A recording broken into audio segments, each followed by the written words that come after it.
What's up guys, nagbabalikan yung lingkod. Pinadalahan tayo ni Firmata ng Luxors. Yung kanilang Luxors SG62, yung headless guitar. Yan, umpisa na natin. Ang kanilang freebies ay strap. Pangalawa ay ang cable.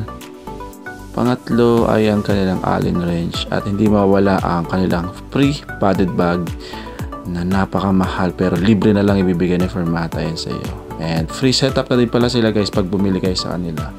And then, yan, napakaganda ng bag niyan guys. And safe na safe dahil nakalak din yan sa loob.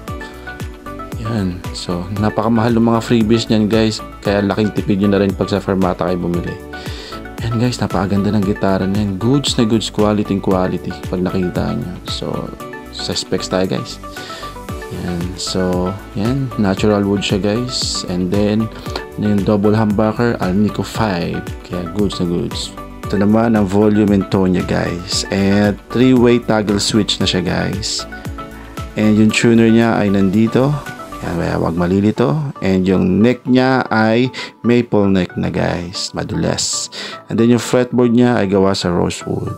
And yung fret wires ay nickel. But yung version 2 niya guys is stainless steel na. Ang accelerator price nun is 17k. Pag chinat niya si Firmata, 13,990 na kasama ang freebies, free setup. Goods na goods. Bye bye.